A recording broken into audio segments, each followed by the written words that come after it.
and welcome to News Desk. I'm Melissa Chan. And I'm Jared Reed. This week, we'll be talking about Syria and asking the question, what's going on in Syria and how are Russia, the US, and Turkey and other countries involved? And so around the table, we have Sarah Stachelhaus from the Heinrich Böll Stiftung. Welcome to News Desk. We have DW's own expert, Gasia Ohanes. Hello. And of course, there's Jared here. Hello. Already introduced himself. And then Alex Forrest-Whiting, who is going to be providing a lot of information throughout the conversation. And Sherry Chan, as usual, but she's not in the studio with us. She's in the control room. She'll be paying extra attention to what's happening in the chat.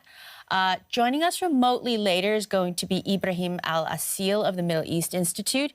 He is not only an expert on Syria, but had been detained and tortured by Syrian secret police back in 2011. That's right, and with Ibrahim joining us soon, and we have this expert brains trust around the table, we definitely want your questions and comments. We've already had some from our community posts and some of the posts on this very topic that we've been posting on the DW News YouTube over the past couple of days. And I'll read out some of the comments. Kim Soon writes, Assad is a harsh dictator, but is Syria better now? Hey Razoklar, hope I said that correctly. Creative names online. Exactly. Has written, this was bound to happen at some point. What was Assad expecting? For the rebels to go away on their own despite holding territory? Reggie Furlow asked an interesting question. Who do you root for in this? Bad guy versus bad guy? And someone else kind of wrote the same thing. There are no good guys in this conflict. We'll be hearing about more who is involved in this conflict very, very shortly.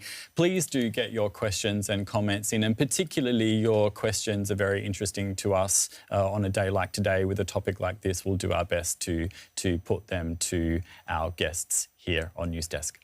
Yeah, and so just to kick things off and get everyone engaged who's joining us online, we have our poll, Alex. We do have a poll, and the poll question is, what do you think is the biggest cause of the crisis in Syria? There are 4 options. 1, foreign intervention and proxy wars. Number 2, sectarian and ethnic tensions. Number 3, authoritarianism and repression. Or number 4, economic collapse. So those are the 4 options. Please do vote on that, and later we will let you know what the most popular answers are on that. So do please let us know your thoughts on that. And I actually saw the facial expressions of both the experts at the table. I'm sure you guys are like thinking, oh, this is too general and there should be more options. Yeah, can I reveal what I wanted to vote? Sure.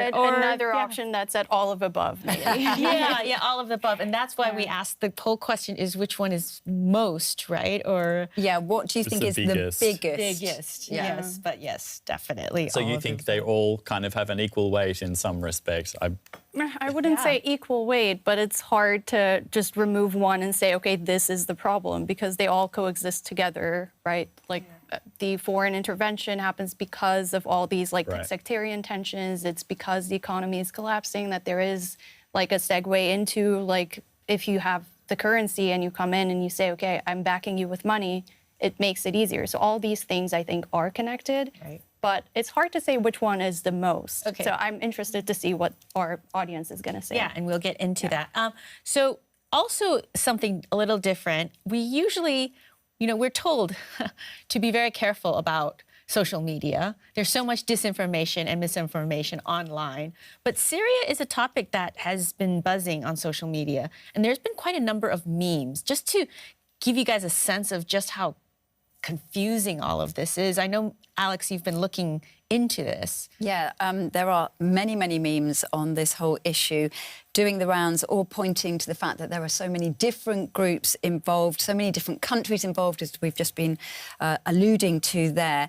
And I've got to just stress quickly that although these are memes, obviously, by their very nature, they're supposed to be satirical, but they do make an important point. So you know, it's tongue-in-cheek, obviously, because these are sort of like cartoons, but at the same point, they're making an important point. So let's take this first one, if I can just share my screen now. There it is. So this is, if I can just make it a little bit bigger, who is fighting in Syria?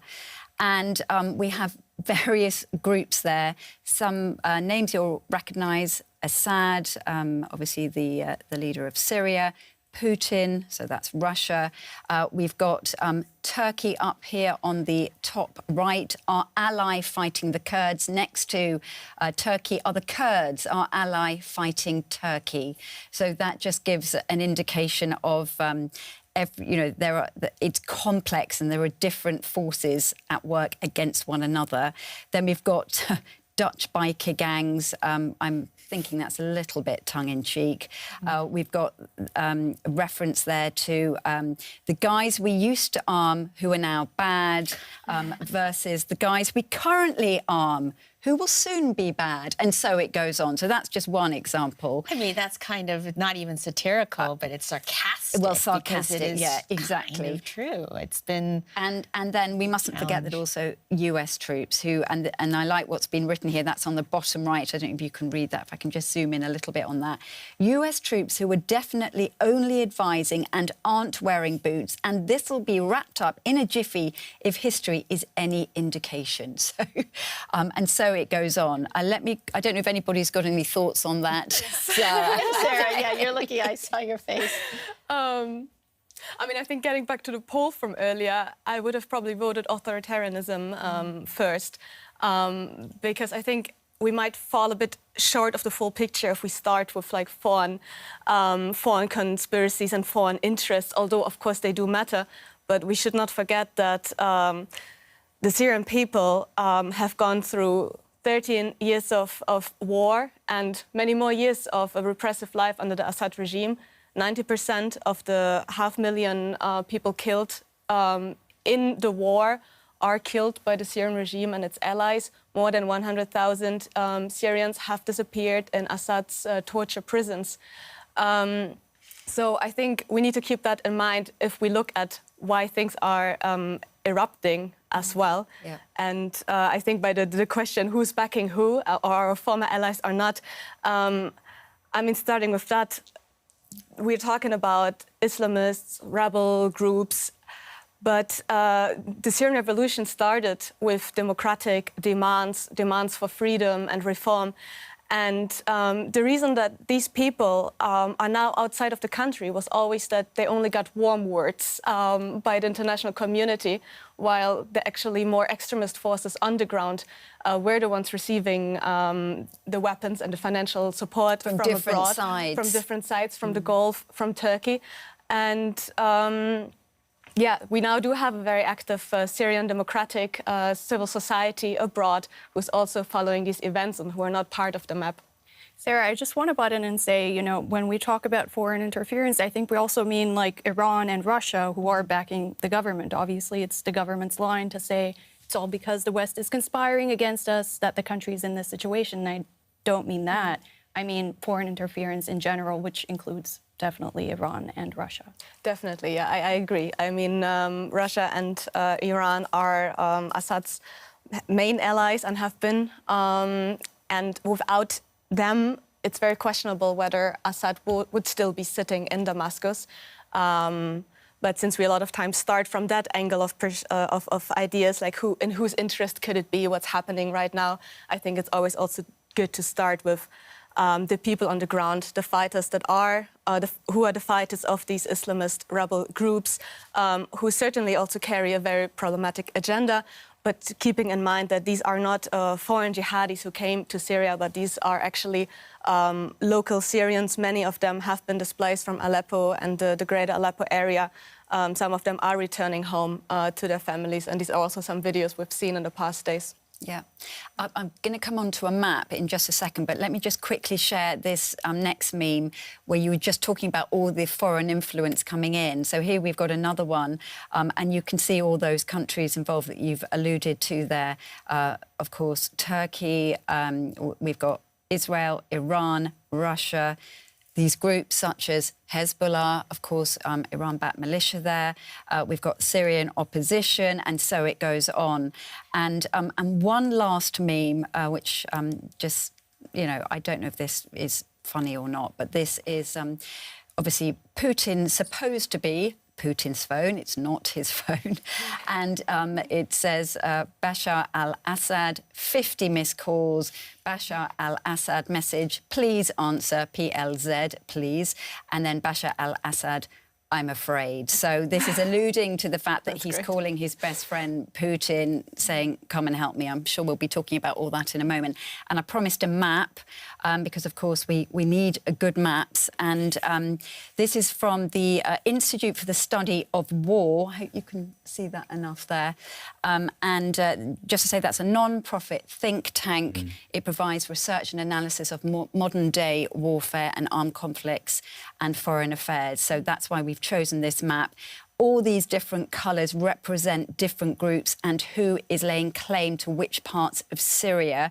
So very briefly, the pink is the pro-regime forces under Assad. So that's this huge main part here and a little bit up here on the top right. If we just go in here, this purple here is the Syrian Democratic Forces, the SDF. That is a Kurdish-led coalition of US-backed ethnic militias. I'm sure we'll be talking about that later. The yellow up here is the Turkey-backed Syrian National Army, confusing Syrian National Army, but it's Turkey-backed, said to be a Turkish proxy by some. Here, up here in the grey, if you can see that there. This is the HTS-led opposition forces. I know I'm going to pronounce this incorrectly, Garcia, because you pronounce this so beautifully in my bad English. Hayat Tahrir al-Sham. Close enough. Close enough, I know, but badly done. And that's a former al-Qaeda affiliate, and that is what took Aleppo. It's moving southwards towards Hama. And as Garcia just earlier said to me, you know, even this map, which was made yesterday, is probably out of date because the forces are all moving. Down to Hama, right? Right the way down to Hama. And just quickly, this last blue here, this is the sort of well, it's supposed to be the Al-Tanf deconfliction zone, but it's where the US military base is, and we may be talking about that a little bit later. So that also plays a very important role because, as you can see, that borders Jordan and Iraq. So maybe this is a map that we'll come back to a bit later, but I just wanted to it's helpful to get everyone to understand and get the bearings down. Exactly. Because as you guys talk about all these players, it's sort of like... what is the map looking like? And again, the map is changing. We've had a question particularly about this Kurdish faction that you mentioned. Dogmatics is asking what are their aims, and I think that's probably something that we're going to be talking about a little bit later on, right? Yeah. Let's write that down, and why don't you keep that in mind so that we'll get to your that question shortly. Yeah, but just to remind anyone who's just joined us, we're looking at what's going on in Syria and how are international players, Russia, the U.S., Turkey, involved. Let's just start with the big question of why this is happening now to both of our Syria experts around the table. I don't know who wants to go first. But okay, I can jump in. Sure. We obviously talked about Iran and Russia, and Iran's proxy Hezbollah is weakened at this moment, so it was a window of opportunity for operations to kick off. And there's also Russia, who's busy with Ukraine right now. So those are the groups that helped defend the regime last time. It was mainly Hezbollah fighters. In fact, 80% I've read that helped defeat the offensive in the beginning. And now that they don't have the support, we're seeing how fast it's moving. Last time, Aleppo took way longer. It took months to get into the city. This time it happened over days. So we're seeing this difference, and that is what has changed. When you say Hezbollah fighters previously, you were saying actually Hezbollah fighters were in Syria. Correct. On the ground. And in Aleppo, when the Aleppo was under government control, you could see Hezbollah symbols in a lot of places. Even souvenir shops used to sell souvenirs with Hezbollah symbols on them. Were these Syrians? Some of them are Syrian because there's a lot of mix between Lebanon and Syria, but a lot of them are not. That's very interesting, Sarah. I mean, Hezbollah is a Lebanese military force, at the same time also a local political and societal player. I mean, Hezbollah has now been severely weakened in the past month and also the past year, actually, by Israeli strikes in Lebanon. It does not seem like they have the military capacity at the moment to intervene in Syria. There's also the question, would they be willing to do so, taken that a lot of experts say that the reason that they have become so vulnerable and that they had these lack in their data security that made it possible to strike them in Lebanon was because they exposed themselves in Syria, where their data security from the side also of the cooperation with the Syrian regime get a bit like loose. So that actors definitely weakened and not ready to intervene for Assad, most likely. Also, Israel has been striking Iranian proxies in Syria for the past year. And as we all know, Russia is very busy in Ukraine with their invasion. And it's very unlikely that Putin would risk 1 meter of Ukraine for his buddy, Assad. Right. So we've seen them withdrawing actually quite fast, right? Yeah. They've abandoned most of their bases on this way, and they've withdrawn all their troops. I haven't seen any on-the-ground Russian fighting so far. They have been striking from the air, which is what they normally do as well.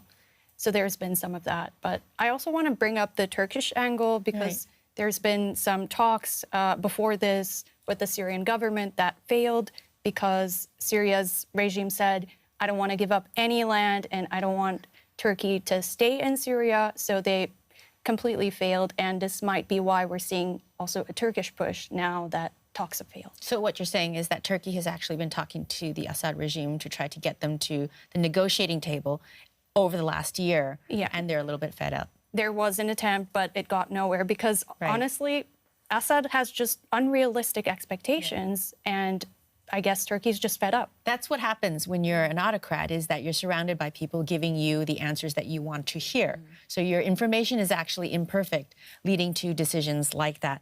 The question I have for you guys, the follow-up, is what are the goals of the rebels then? Where will they stop? What have they articulated? And what do you actually think they will do?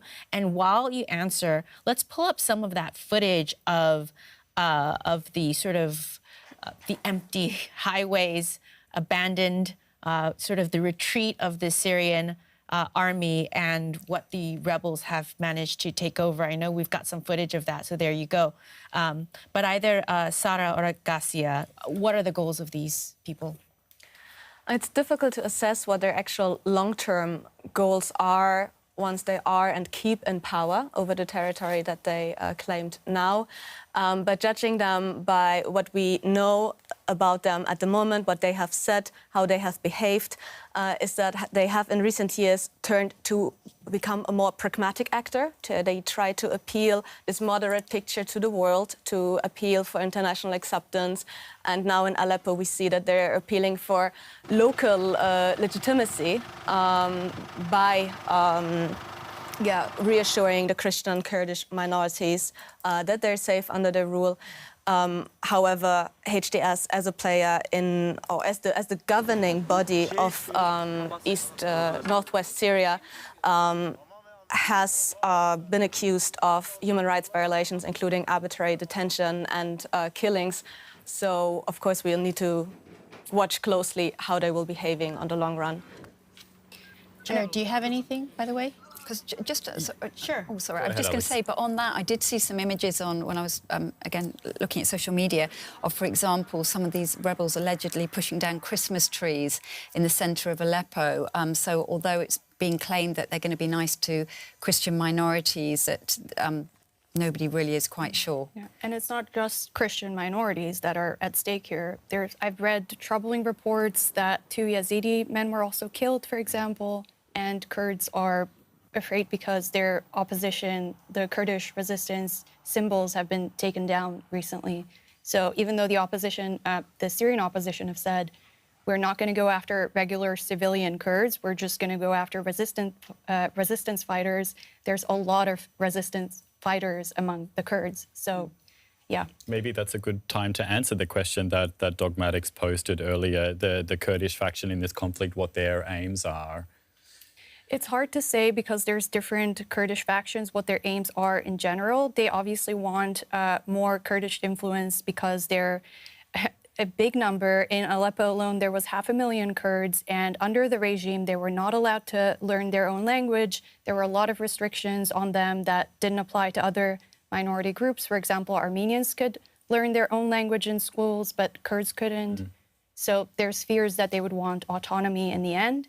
And Turkey's against this because that would be serving as an example for Kurds in Turkey. So I don't know if they will push for full autonomy because that does not look realistic, but it's hard to say what they want. Right now, they've said that they're pushing back against the Syrian army and Deir al-Zor, for example, because they're afraid of ISIS coming back as well. Right. So they're saying we just want to defend ourselves, basically, at the moment. That's all very interesting. Let's bring in our guest who is joining us remotely. Again, for those of you just joining, the topic today is what's going on in Syria and how are Russia, the U.S., and Turkey involved. I'd like to bring in Ibrahim. Ibrahim al-Asil is a political scientist and Middle East scholar and a senior fellow at the Middle East Institute. Thank you very much for joining us. Thank you for having me. And I know that your current work focuses on great power competition and regional dynamics in the Middle East, which is our topic. And you're also a conflict resolution specialist. So maybe towards the end of the discussion, you can give us some thoughts on how you think this could possibly end peacefully, finally, after so long. And you were a founding member of the Syrian nonviolence movement in 2011. And of course, I mentioned this earlier, but that same year you were very unfortunately detained by the Syrian secret police and interrogated and tortured. So someone definitely who has a lot of experience and a lot to say, both academically and in terms of very real world experiences. So we're very grateful that you are joining us. Let me just start by, I think you've been listening to the conversation the last few minutes. And I know this is a big question, and we've been sort of playing around with it. But like, if somebody off the street came up to you and said, "Hey, I know you're a Syria expert. What the hell is going on?" How would you answer that? I would say first, it's a great question, and I'm glad that people are curious and they want to understand what's happening. And I want to build on so many points that your esteemed guest very eloquently explained about Syria. My major answer would be that in Syria, there are multidimensional and multi-layered conflict. There is an international conflict. There is a regional war. There is a civil war, and there is an uprising inside Syria. We see them that they manifest in many different ways, shapes, and forms at many different points. And that's why people get very confused and frustrated at some point, why they feel they can't understand what's happening. So it's very important to look at these layers differently and try to understand them and analyze them, and then we put them back together to see the full picture of what's happening inside Syria. A lot of people that I've talked to also seem surprised that this thing has flared up. They didn't even realize that there was an ongoing conflict over the last few years. They thought it kind of had ended, and the region has been fairly quiet. But actually, if you follow the news, there's been an ongoing conflict that's been bubbling. What's actually happened over the past few years there, just to catch people up? Absolutely. And if you give me just 1 minute, I'll give you a very brief historical context of Syria, the Syrian regime. The Syrian regime is a fourfold totalitarian regime. Syria had a troubled yet functioning democracy after independence and World War II. In 1963, there was a coup by the Ba'ath Party that controlled power. In 1966, there was a coup inside the Ba'ath Party where more radical elements controlled Syria. In 1970, there was a third coup inside the first two coups where one dictator controlled everything and created a totalitarian regime, and his name was al-Assad. In 2000, he died. The power was transferred to his son. So his son inherited the dictatorship from a coup inside a coup inside a coup. For the next 10 years after Bashar al-Assad came to power in 2000, there were some changes inside Syria and transformation, but that left big parts of Syrian society, especially in the countryside and the rural areas, out of that. They were they were not seen in the big picture. They were abandoned, and that led, among many other reasons, to the uprising in 2011. The uprising had a phase where it was peaceful, a few months in 2011. Then it started to get militarized, Islamized, and then we had different intervention from different regional and global powers around the world. It went through different phases. Between 2016 and 2020, opposition forces and those forces fighting Assad started to lose ground. And we reached a level where there was some sort of settlement, mainly between Iran, Turkey, and Russia and their forces or their backed forces on the ground to create some de-escalation zones inside Syria. Since 2020 until last week, those de-escalation forces maintained their lines, but also there were some pull and push among different sides. But Iran lost big part of its power over the last year, especially with its proxy war and direct confrontation with Israel, other players in the region, so that it's a great chance for them to go in and get a bigger piece. And I think that's why Turkey green-lighted the attack in the north against the regime forces, which imploded and collapsed. And we've seen rebel forces sweeping into Aleppo and other cities inside Syria. And you mentioned Turkey. I just want to actually quickly pull up a soundbite from President Tayyip Erdogan in terms of what he wishes to see. I mean, this is what he's saying on camera. Turkey is doing a lot of stuff off camera. But let's have a listen to his comment. Our greatest wish is for Syria's territorial integrity and national unity to be preserved, and for the instability that has been going on for 13 years to end with consensus in line with the legitimate demands of the Syrian people. So that's what he's saying. And earlier, our Sara and Ghazia have also talked about Turkey trying to talk to Assad into coming up with a negotiated settlement. We've also been, of course, talking about HTS. And I wanted to actually turn to you, Ibrahim, and ask you how you would describe them, because even in our newsroom, we debate like how the presenter, how the anchor should describe them. And we've seen... We've got a couple of questions about HTS Right. as well. So, yeah, how would you categorize them? How would you describe them, Ibrahim? They've been called Islamists, sometimes opposition fighters, sometimes rebels. They've all been used, insurgents, and that's all been used in our newscasts as well. And you see the interchange of that language in the Associated Press, in Reuters. So curious about your take, Ibrahim. I think they are all of the above.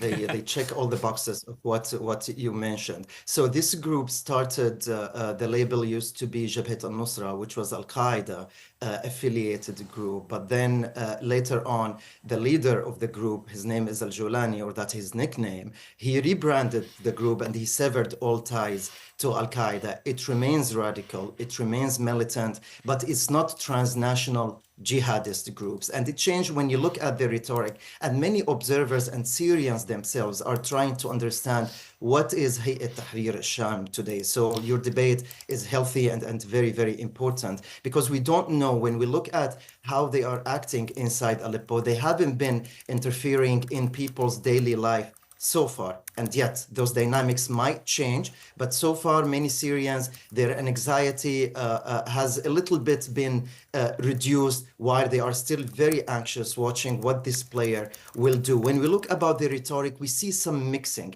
between Islamism and nationalism. They sometimes use the Syrian flag of the three stars. And that's, by the way, the independence flag. Many of the opposition forces adopted that flag in their fighting against Assad to differentiate the forces. Sometimes we see that flag sometimes we don't. Sometimes we hear some national discourse about Syria. Sometimes we hear a lot about Islam and Sharia law, etc. I think the next few days and weeks are very crucial in understanding where Hayat Tahrir Sham is today. By the way, is designated as a terrorist group by the United States, by many European countries, and by Turkey itself. So many people are also, they get confused when they see that Turkey has supported or backed them in many different ways, or allowed them to become more powerful while they are designated in Turkey as a terrorist group. Turkey, so today, man, what matters, it's always very confusing. I mean, I don't know. Turkey, when it comes to Ukraine,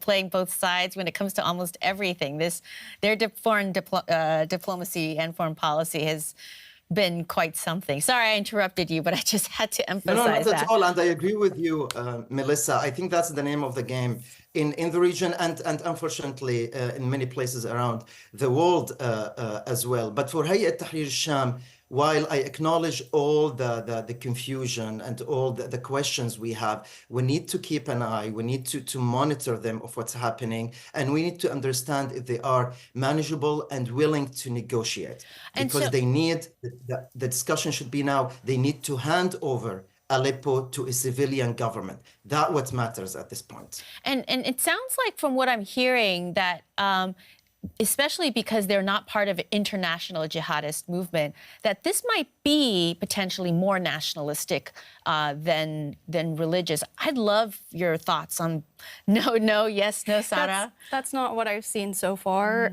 There's footage of these fighters. Every slogan, every quote, every soundbite that I've heard has all these religious sentiments. And yes, they've rebranded. These are not the people who are the spokespeople going on camera and saying, you know, whatever the public wants to hear. These are actual people on the ground that I know, people who are seeing them.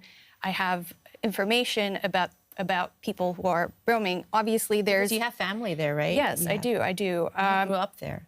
Yeah, and I do have personal experience. I mean, Ibrahim mentioned that they used to be a Nusra, so my family has experience with Nusra in 2016 when they went into our home. It was very religious, of course. They wrote scripts from the Quran on our walls. It was that kind of sentiment. And now they're saying, okay, we've rebranded, we're not going to harm anybody, but do you trust that? That's a key question. Nobody knows until they're fully in control and they come to power. The Taliban made a lot of promises. Did they keep them? No, they did not. So it's just we wait and see what happens.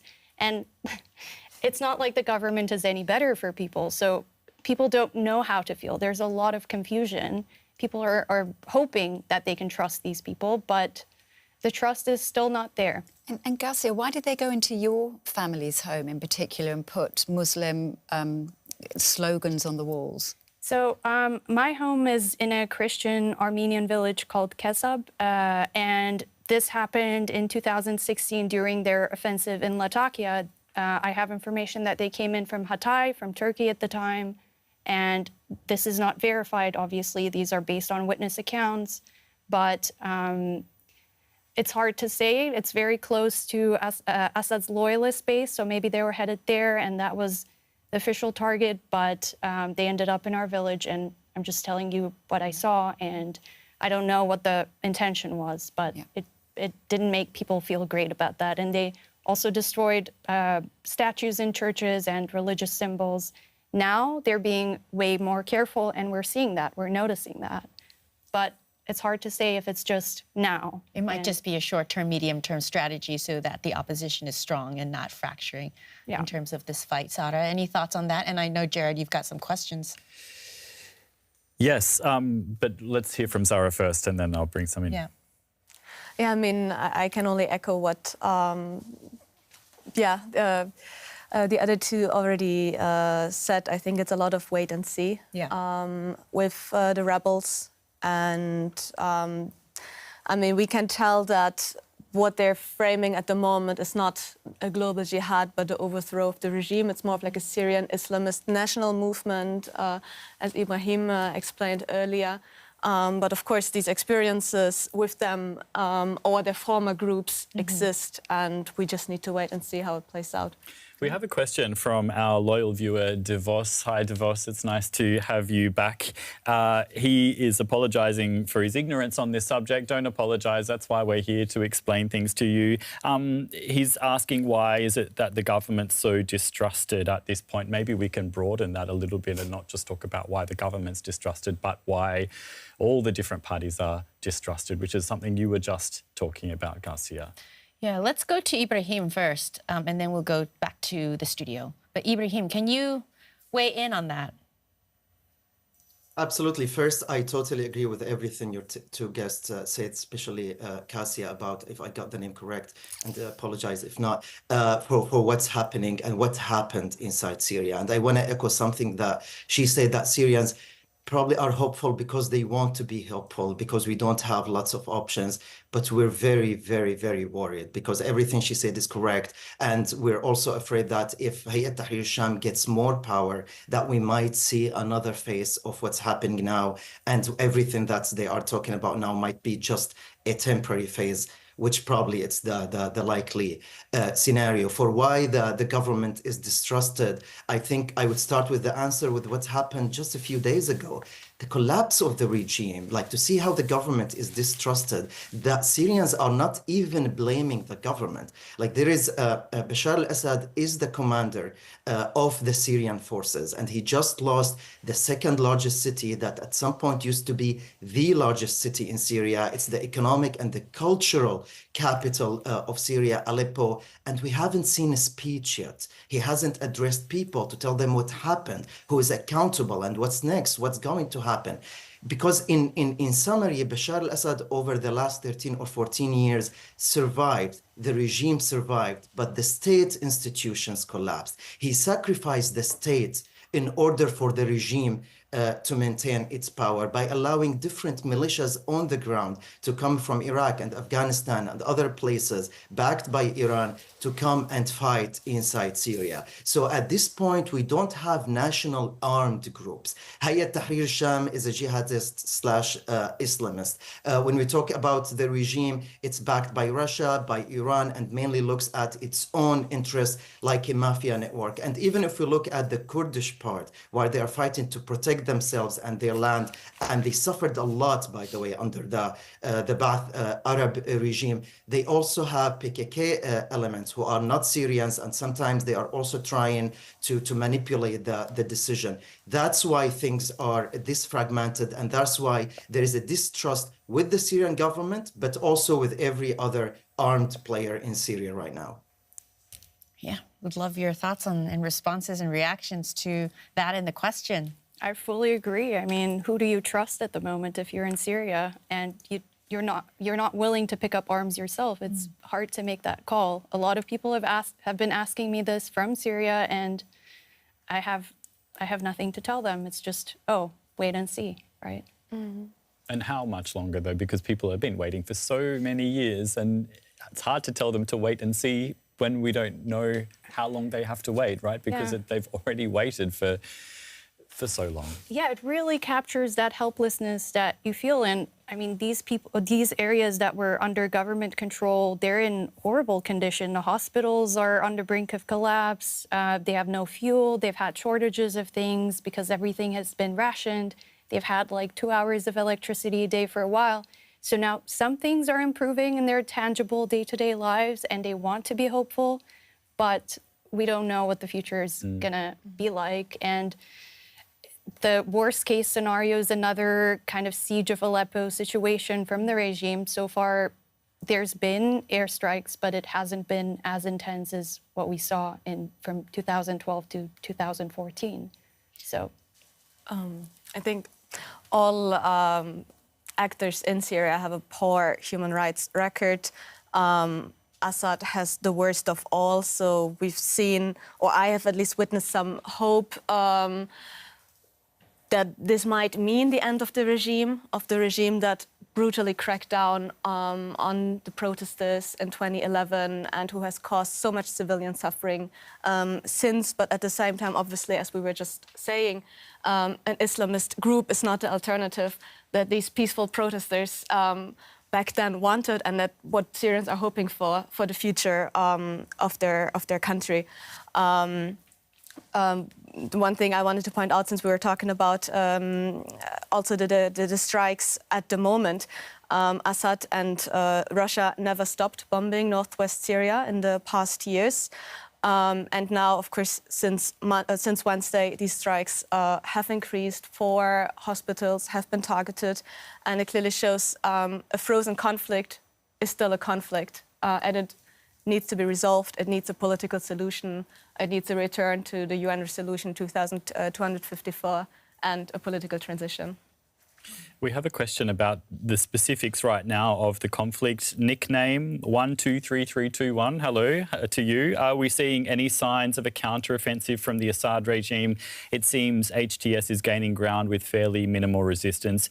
Is the morale of regime troops stronger and deeper behind the front? Let's bring in Ibrahim back into to that. I don't know how much you know about that, but please weigh in. It seems the morale of the regime forces, they seem at a very, very low point. In the first couple of days, I thought that Assad might be withdrawing to regroup and attack again, but we keep seeing that regime forces are still losing ground. It seems that the Assad regime couldn't regenerate the loyalty structure among its forces and in the Syrian army. Most of the soldiers, they are hungry, they're tired, they're exhausted. They feel that they keep paying the price. And when the fighting stopped, and that was a very important phase in the Syrian conflict, because between 2020 and until almost last week, there was a very low intensity fighting inside Syria compared to the decade before that. But Assad couldn't give any or generate any benefits for its forces, for the Syrian people, and for those who live within the regime areas. The economic situation kept deteriorating, corruption multiplied inside Syria, and people felt that there is no hope in the future by fighting with Assad. And that's why we see now tanks abandoned on the roads. We see fighter jets abandoned at airports. And that's a very important development to understand. So we understand where we're going and we understand the state of the Syrian state inside Syria. Yeah, fully agree with that. And also, when it comes to the tanks, I heard some people say they might have not even had enough fuel to drive those tanks all the way to Hama, which, I mean, given what happens in Syria, might actually be true. It's a state that is broke, and the worse off the state got, the worse it was for people living there, because it's a mafia state. So if your business is doing well, they come to you and they try to get a cut. And if they have a competitor who's an ally with them, then your business can't flourish the way that you want it to. So there's a lot of restrictions. People were fed up. This did affect a lot of people. So this affects the morale of people as well. I want to bring in actually the response, a tweet of all things from Russia, because I think we've kind of danced around this a little bit, but let's talk about Russia's role in all of this in terms of to what extent. I mean, you mentioned earlier that Russia has got its eye on Ukraine, is sort of preoccupied, but let's explore its ability to respond, what it has done. There's been some limited response from Russia and what it can do. But this is what they're saying publicly. This is from their UN account, right? Yeah, this is from, sorry, it's not so big on my screen, but hopefully you can see it enough, and I'll read it. Yeah. Yeah, it's from Russia at the United Nations. The events of recent days in Syria clearly demonstrate the perniciousness of the policy of the USA and its allies, who have been illegally present in Syria since 2014 under the pretext of combating terrorism while undermining the statehood of this Middle Eastern country, which I do find quite interesting, given that Russia is also very prevalent in Syria. So that's just a point aside. But yeah, that's what they have said with that. Yeah, I don't know if anyone around the table wants to weigh in on Russia's role in this and what you think is going to happen. Yeah, I mean, we're all kind of waiting to see to what capacity Russia will weigh in. I mean, it has been engaged with Assad in northwest Syria in the past years. It never stopped that. However, will it be able to bring in the military might that it did in 2015, 2016? I think we can with much certainty say, no, it will not, because this would risk his front in Ukraine. Yeah, there was a statement in the beginning or a message where Assad basically said something around the lines that he trusts or relies on Assad to, resolve this crisis, which many analysts just read as like, go figure it out yourself this time. So there are some limits, real limits to how far Russia is willing and can actually go right now. It is Syria. His presence in Syria is a prestige subject to Putin. I don't think he would give it up lightly. It is what's happening right now. The loss of territory is a very strong blow, both for Assad as well as for Putin. But how much is he willing to risk of his own military capacity? That is bound in his war against Ukraine. And not to throw in a total wrench into all this, but there are also democratic protests, pro-EU protests in Georgia, and a lot of people thinking to what extent Russia is distracted and weakened so that it can't quite do the kind of thing it might usually do in such a situation. So Russia potentially on the back foot, Iran also on the back foot. Can I just bring in the Russia bit? So if we just go back to my map, which is on my screen at the moment, seeing Syria, I said to you that the bits in the pink, this is all run by the Assad or those loyal to Assad, and also Russia is involved in that because this place here, Tartus, which is on the Mediterranean, this is Russia's naval base. And actually, Russia has been there, I think, when it was formerly the Soviet Union, since 1971. It then really got back in there, I think, around about 2012, and it's been a very key port, hasn't it, for Russia? And there was a question in the chat, I'm sure that you saw it as well, Jared, saying... Go ahead. Saying, basically, is Russia leaving Tartus, the naval base, because there have been reports that some of their naval ships that are based there have been seen leaving, at least one of them. And actually, if I'm clever... That's a great question. If I'm clever and you share my screen again, you can see, this is from the Google Maps, this is the port there, the Russian port. This is from Google Maps. You can see there, if we zoom in, I don't know how old this is, but you can see ships there. And now the question is, are they beginning to leave? Are they deciding it's time to get out before they're forced to? Let's take that question to Ibrahim in D.C. If you can weigh in on Russia and what you think it's going to do. And I don't know if you know anything about this port, these rumors, right, that this is a moving story right now. And then afterwards, Ibrahim, I want to finally get to the United States, but let's go with Russia first. Absolutely. Thanks, Melissa. So yes, Russia had this naval base on the Mediterranean since it used to be for the Soviet Union in 1971. And after the collapse of the Soviet Union, it was the only naval base that Russia had outside the former Soviet Union area. So it was very important for Russia as a great power to be able to project power on the Mediterranean and to have access there. They also operate an air base that is very important, Hamimim. It's very close to Kassia's own town in Kassab. It's around Latakia. It's also strategically important. I would highlight that the rebels avoided attacking those bases. I think that's probably because they understood they shouldn't antagonize the Russians, or probably it could be also a pressure from Turkey to avoid direct confrontation with the Russians. Russia at this point is totally overwhelmed in its war in Ukraine and in other interventions like Georgia as well, but still they do need to project power.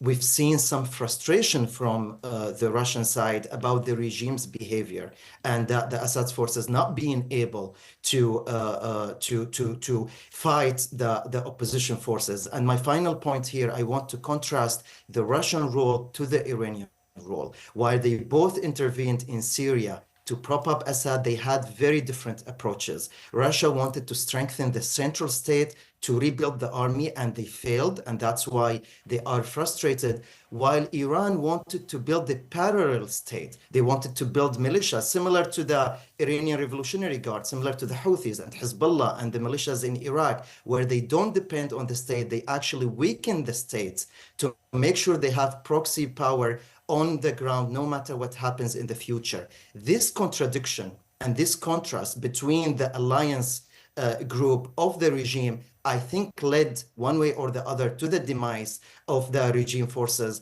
and consequently what we've witnessed over the last few days.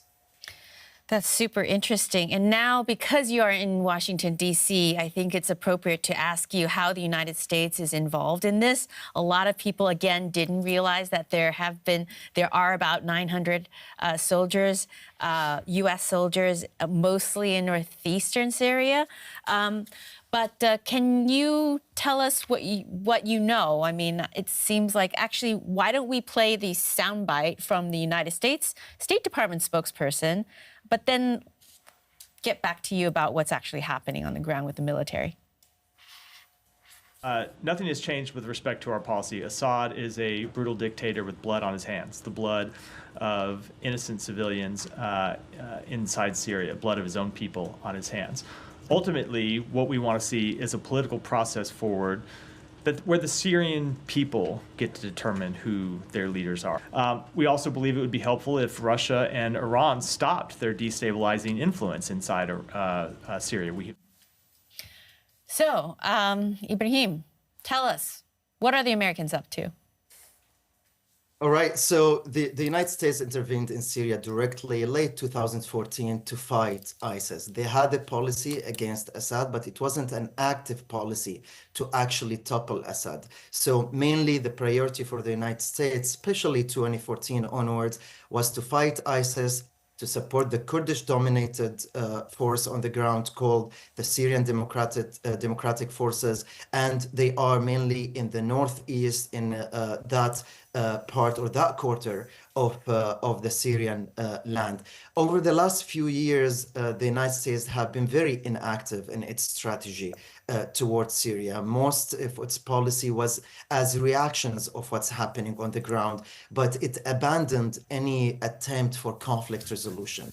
And I would echo something that Sarah eloquently said as well, that a frozen conflict is still a conflict. The United States didn't act on Syria in that way, and many administrations they just wanted to kick the ball down the road to the next administration, and I think including the Biden administration at this point. For now, of what's happening over the last few days, we've seen the United States showing support for the Syrian Democratic Forces in any potential fight against ISIS. But the United States doesn't seem to be interested to be involved in any intra-Syrian fighting between different factions like Hayat Tahrir al-Sham or the Kurdish forces or the regime forces. They just want to stay on the big picture and probably be involved with, which I think they should, in the diplomatic talks to take this conflict, which I hope we talk about that quickly, into some conflict resolution phase to try to move it into political settlements. Maybe we should talk about conflict resolution, but let me check with Jared what's going on in the chat. We've had a question about what kind of just what you alluded to there, Ibrahim. What we can expect from Donald Trump in a few short weeks when he comes into the White House. Sorry to throw that in there, but I don't think anyone knows. Roger Ward is asking that maybe that's something you can look into your crystal ball, maybe, Ibrahim, and give Roger an answer. I wish if I had one. I wish if I had one. I think that the issue with President-elect Trump, that it's very difficult to expect what he is going to do because probably he doesn't know. He said multiple times before that he wants to withdraw the American forces from Syria. There were lots of pressure from the Department of Defense not to do that. Now, after what happened over the last week, we don't know if he has changed his mind and if he sees this not only for the forces, the American forces, not only as part of the Syrian conflict, but also great power competition against Russia. However, I would like to highlight that there is a base for a settlement inside Syria. That's the United Nations Security Council Resolution 2254, which calls for a transition and calls for a credible, non-sectarian and inclusive government inside Syria. Today, that's not possible all over Syria. But since Aleppo, since the regime lost control over Aleppo, and since Turkey has some leverage over Hayat Tahrir al-Sham, there should be, and there is an opening to transfer the power of Aleppo to civilian hands, for Aleppans themselves to manage the city. All armed forces go outside the city and allow Aleppo to run itself in a non-sectarian and inclusive way. And that might be actually the first step to stitch back the Syrian society again and to reach a path for resettlement and for regional and local players to realize this is not a zero-sum game and we need to take this conflict into another step where there is some sort of stability and there is at least one Syrian city that is not part of this conflict, and it allows Syrianism to be regenerated again. Now, I want to push back on that, and then I want the thoughts of both Sara and Gassia in terms of how this could be resolved, which is a very tricky question. But Ibrahim, political power comes from the barrel of a gun. Civilian leadership, it sounds great on paper and in theory, but it really depends to, well, I shouldn't say really, but it depends to a big extent on whether their words are matched with power. And I wonder, I mean, we've seen this even with South Korea, right? It's very dependent on how the military responded and to what extent they would listen to the president in the last 24 hours. So how realistic is what you're proposing? It seems impossible to have civil society and political stakeholders running Aleppo without the support of a military. And right now you have militaries with very distinct and different goals. I agree to your point. I think it was Stalin who once said when he heard about the Pope and he asked how many legions he has on the ground. At the end, the ones with the guns on the ground, the ones who dictate what's going to happen. However, there is also lots of leverage over Hayat Tahrir al-Sham and over the regime. Hayat Tahrir al-Sham cannot survive in Aleppo without Turkish backing.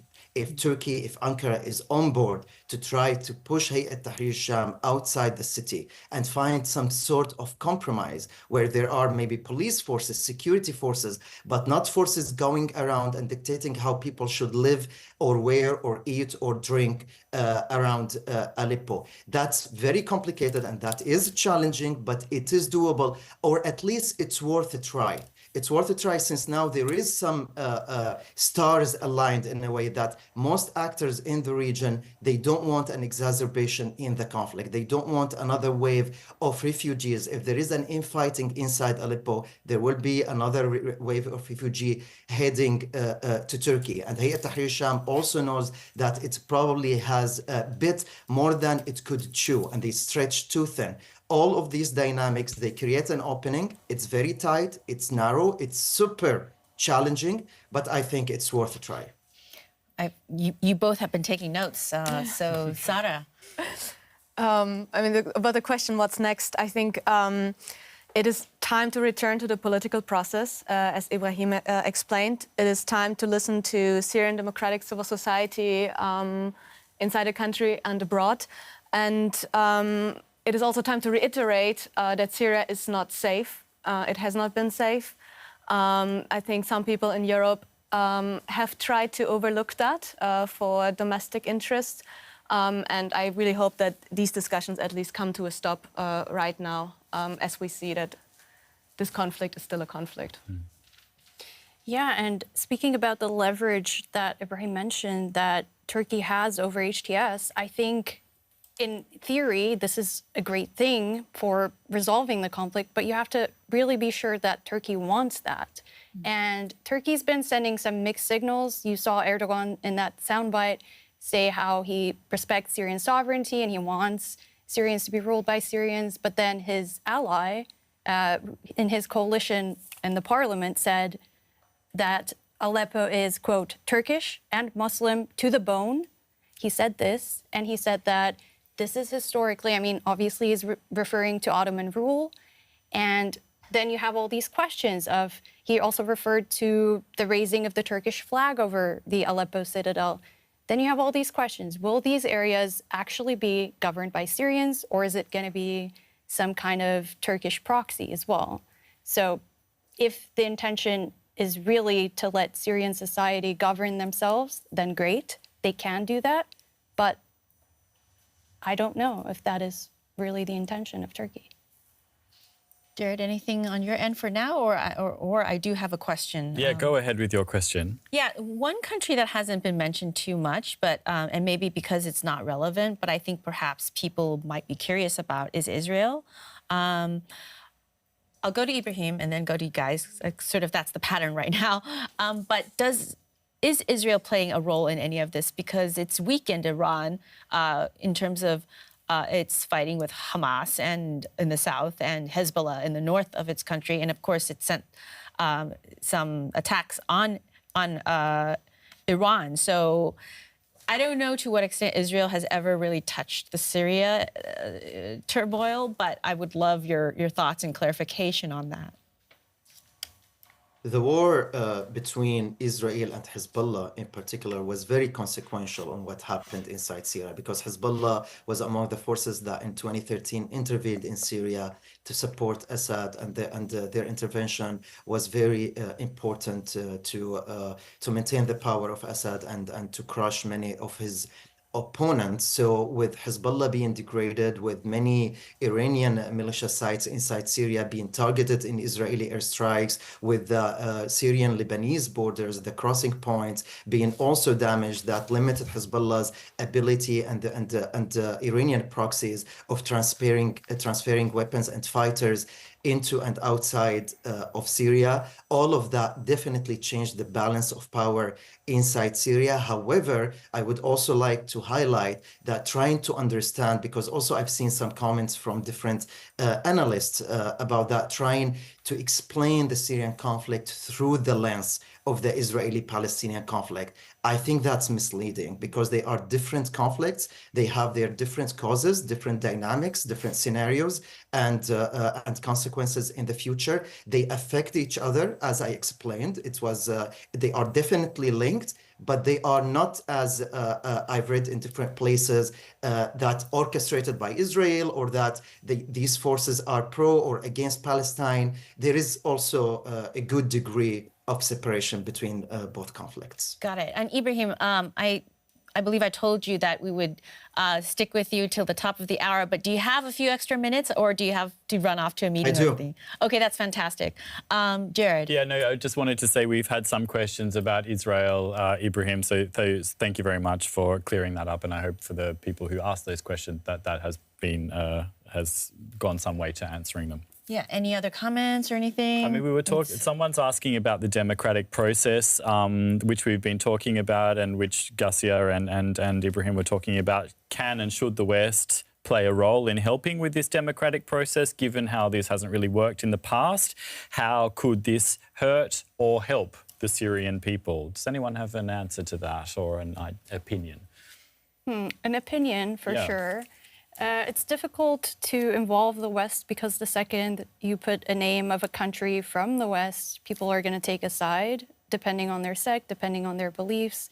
So maybe a neutral country that doesn't have a history of involvement in Syria could help manage that. But what it comes down to, I think, is disarming these extremist groups, right? Trying to form a civil society, sitting people down and trying to see where they can meet on, like, forming a secular society. Are women going to be allowed to work? Like, what kind of... I think those things are the most important things. Whether the West is involved or not, I think it might only divide Syrian society even more, depending on, obviously, the actors involved. Okay. Alex, do you have any questions? Well, I did have a question, which actually somebody in the chat had asked a while ago, and I know Ibrahim had sort of talked a little bit about HTS. So that's HTS, those opposition forces that, if you see my map again, if we can just show my map, it's the grey here, which is the HTS led rebel groups that took over Aleppo. They're in Idlib, moving towards Hama there. But one of the questions earlier on was whose proxy is HTS. And Ibrahim, I was just interested in that because there have been a lot of thoughts from various people that they are actually Erdogan, so Turkey's proxy. And this is all also alluding back to what you were saying, Garcia, about that area of Aleppo, and that this is what Erdogan wants. He wants that area. But then, Ibrahim, you also said that Turkey itself describes that group as a terrorist organisation. So is it possible to say whose proxy HTS is, or is it just a group that has very much come from within Syria itself? That's what I am personally interested in. Can I add also add on to the question, where are they getting their weapons, right? Turkey, aren't they? Yeah, it's hard to prove this, obviously, but the trail of their drones program goes back to Turkey as well. Their address is Istanbul, not Istanbul, but in Turkey, sorry. Wow. So it's hard to say what exactly they're using in terms of drones, but the page that they have about this drones research program is, yeah. You've been working on this, right? I mean, we have some drone footage that was clipped up the other day that you were involved in, right? I was involved in that. I don't know if we can... So there we go. Yeah. So that's released by a joint operations group that is led by the HTS, but there's many other groups involved in that operations room. It's not just HTS run, but they're the ones that are heading the drones program as well. And it's the Cheyenne drones in particular. Shaheen drones, yeah Shaheen. Which we're saying the headquarters appears to be in Turkey. At least that's the kind of the brigades of the team that uses the drones. It's not the name of the drone itself, as far as I understand, but that's the drone group that's using. And obviously they've been trained. How can groups that grew up fighting in Syria civil war suddenly know how to use drones, right? Somebody must have trained them. So there's all these questions as well. So brings you back to the question of whose proxy. Yeah, whose back proxy to Ibrahim is on that. If you could weigh in a little bit more on Turkey, because it's just frankly confusing. It's pretty confusing because yes, I do think they are backed in some way or parts by the Turkish government, or at least they are also very tolerated to be able to improve their capabilities, gain more weapons and more technology, as we've seen in the reports of the drones over the last few days, which is also very concerning. They've actually been able to acquire much more weapons from the Syrian forces themselves that were abandoned without fight. So now they've got way more tanks and guns and weapons to use. I think they are pressurable. I think they are backed by Turkey. However, I'll add to the complexity that they also have their own agency. So at some point, and that's why Turkey's bet and gamble is very, very dangerous of what's happening, because probably at this point, Turkey can still very much pressure HTS and try to direct it to one direction or another. But that might not remain the situation if HTS feels it's becoming much more powerful and controlling big cities, including Aleppo. We might move into a new phase. HTS might evolve in a different direction, and they might start at some point trying to defy the Turkish government themselves. Governments can create monsters, but they cannot always control them in the future. And that's why I think this gamble is pretty dangerous, not only for Syrians, but also for the Turkish national security in the future. I'm very this is not a Syria question. This is more a Turkey question. So I don't know if you can answer it, but I'm so confused about the modus operandi of Turkey. For example, a member of NATO, but sometimes a friend of Russia. It seems to like to do this both sides thing. What is the ultimate philosophy of Erdogan behind this? What is his ultimate goal? I mean, it just seems like it doesn't make sense. You pick a side, I guess you hedge sometimes, but how does this benefit Turkish national security? All of these activities. I just don't know. I don't know if anyone can weigh in on this, but I've always been puzzled. Ibrahim? Absolutely. So there is, I would say, mainly what motivates most governments in the Middle East. It's domestic survival and regional ambitions. And I think some of my colleagues, the guests, they talked about Turkey's regional ambitions as well, and Erdogan's speech about Ottoman Empire. It's not the first time he has mentioned that multiple times when he talks about the region, and especially Aleppo, because Aleppo for 2 or 3 centuries used to be the second largest city in the Ottoman Empire. And there is clearly some regional ambitions that it mirrors the Iranian regional ambitions. And because of the Iranian influence declining now, Turkey sees an opportunity. They see that there is a huge opportunity to become a bigger regional player in the region. Turkey wasn't able to project power in the conflicts in Gaza or in Lebanon. Now this is an opportunity for Turkey, because Syria gives the leverage first on NATO and Europe, because it's the gate to prevent more refugees to reach Europe. Also for counterterrorism over Russia, because we talked about the Russian naval base on the Mediterranean, on Israel, because Syria borders Israel, and also on the Gulf, because there is a geopolitical depth through Jordan and then the Arab Gulf. Erdogan knows that very well. It's important for him to exercise that power and expand Turkey's influence in the region. And what about, sorry, just quickly, what about his focus on the Kurds as well? That surely plays a part of what Erdogan is thinking about here. Absolutely. So Erdogan is trying to push the Syrian Kurds more inland, away from the borders. And by the way, many of those areas used to be Kurdish lands up until when I said about the Ba'ath Party came into power. They started a policy called the Arab Belt and the Arabization of that land. Turkey also was on board, because they don't want the Syrian Kurds to be connected to the Turkish Kurds. They want to push them also on the eastern side of the Euphrates River. So one of the battles that we're keeping our eyes on now, that it might be really brutal, is in the city of Manbij, because it has high symbolism. The Kurdish forces are there. Turkey is pushing its proxy. It's called also another group called the Syrian National Army to attack it. We might at some point see a direct intervention from the Turkish army in such a battle in the future in the city of Manbij. Ibrahim, you've answered part of the question from one of our users. You were sort of saying that this is an opportunity for Turkey to become a bigger regional player, and all of these issues associated with that. So that's a possible gain that was asked by one of our users.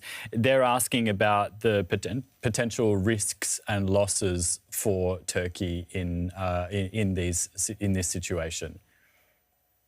So Turkey, from the Turkish perspective, their priority is to push the Kurds, to pressure Assad, and to have a bigger regional influence. However, that could go wrong, mainly with Hayat Tahrir al-Sham. If they become more radical, or if they reveal another face they are now trying to conceal, which might be the case, and then they start to attract foreign fighters, who many of them might actually be or want to be spoilers inside Turkey. And finally, which I think is also a huge risk, is the total collapse of the Syrian state. I'm not talking about the regime. I'm talking about the state and the disintegration of Syria. If Syria becomes fully a failed state and disintegrated country on the borders of Turkey, that would always become a source of threats to Turkey, different armed groups backed by different countries around the world with different agendas. That would always be a threat for the Turkish national security. Sarah Agassi, I don't know if you have any comments on that. I don't really have anything to add. I think he really covered everything I wanted to say as well. Yeah, same here. Maybe one point to add, because we focus a lot on HTS and less on the Syrian National Army. Yes. And I think it's important to look at both of them with their relationship to Turkey, because there's a bit of a difference here. Syrian National Army is basically on the direct payroll of Turkey, so it's a proxy in the sense of a proxy, while HTS, as also Ibrahim now elaborated on, has a bit more of a complex relationship with Turkey. I think it would fall short if we consider it as like a mere puppet of Turkey.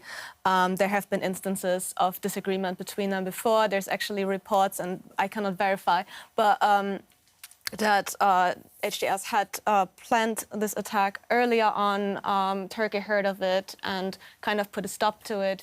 Now it happened anyway, with or without Turkish approval, I cannot say.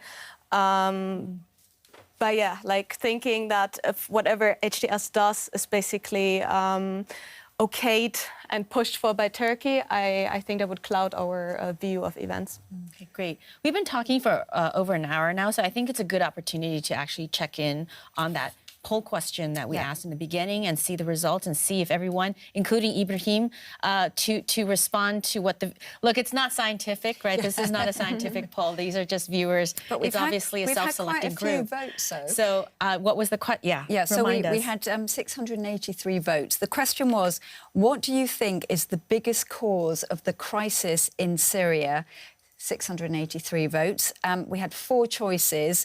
The most popular was the first question, or the first option, foreign intervention and proxy wars. 45% think that is the biggest cause of the crisis in Syria. Second, authoritarianism and repression at 29%. Zara, I think you picked that one. Third, sectarian and ethnic tensions at 16%.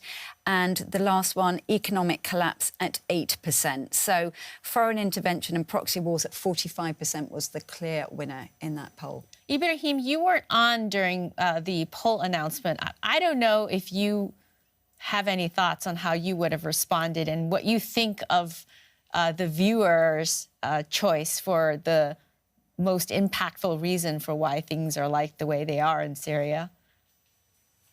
You know, Melissa, when we started, I said there is a global competition in Syria. There is a regional war, there is a civil war, and there is an uprising. So I think it depends on which part we're calling a crisis here, and we're trying to answer. Because if we're talking about the regional war, yes, proxy and foreign intervention is the major role, but also there are organic reasons for what's happening in the crisis, and many Syrians do have an agency, whether they've used it in the right way or the wrong way. There are real reasons as well for Syrians that they demanded a democratic and pluralistic government in their country. They wanted to see their republic being a republic again, not only ruled by one family and transferring power from the father to the son and probably the grandson at some point. I would say that was one of the main reasons that this crisis started, and that the world didn't really help Syrians to take it in the right direction, and we are where we are right now. Gracia, what's your response to how the viewers voted? Keeping in mind you would have said all of the above at the beginning, right? Yeah, it's very hard for me to say why one is over the other. I think the regime and its rule definitely had a huge role in how things turned out. I mean, the regime has been suppressing extremist groups as well for a very long time. And now that they have more control, obviously they're not going to stop because they know what's going to happen to them under this dictatorship. So yes, that and the proxy element for me is, yeah, probably top. So I, more or less, if I had to pick one, I would probably pick the first or the second one.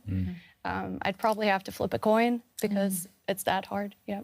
And Sara, I mean, you articulated your feelings, but how do you want to respond to the viewers who pick the other option? How would you convince them otherwise? I mean, I do agree with Gracia that it is a complex, like it's not just one. It is all of them to some degree. I just always want to like strengthen or highlight the Syrian agency, that it doesn't get overlooked in the bigger picture of like regional players and international interests. Great, great. Okay, well, on that note, I think I want to give an opportunity for everyone to make some final thoughts. I mean, Ibrahim, over to you. Any final words before we let you get going? Thank you for staying on. Thank you very much for having me. My final message is exactly what you've been doing on this discussion, to allow nuances to be heard, to allow different perspectives to be seen in this complicated conflict, and yet to focus on the Syrian human in all of this, on the ground, what's happening and how they are being affected with all what's going on, and what could be done, no matter how it seems now probably very difficult to do. I think we, at least in the international community, should try. Yeah. Sarah or Gassia, any final words for people? Yes, I mean, let's keep listening to the Syrians. There's fear of a brutal regime response. There's fear of what a life under HTS might look like on the long run. And there's some hope that there might be an end of the Assad regime as a possible future if we return to a political process. I want to start off by wanting to correct myself from earlier. I said the attack on my village was in 2016. I meant 2014. Got mixed up. And I want to say this discussion, I grew up indoctrinated in Syria's education system. I don't know a Syria outside of, the Assad regime. That's all I knew. Their pictures were everywhere, North Korea-esque, kind of. So to have like an open discussion where we could debate means a lot to me. And I hope people in Syria can one day have these kinds of discussions. Thank you so much, Gassia, Sarah, and Ibrahim in DC for joining us. We're so grateful that you gave us all this time. Thank you very much for having me. Thank it was you. a pleasure. And thanks for those of us who, or those of you rather, who've joined remotely in chat and online. We're really grateful. We're really grateful for the questions. And I definitely know I learned more than a thing or two, and I hope you did too. Yeah, thank you so much, as Melissa said, for your questions and your comments. We will be putting up next week's topic for News Desk on Tuesday. So if you have something to weigh in on our community post, you can do so then. But for now, thank you so much. Take care. See you next week.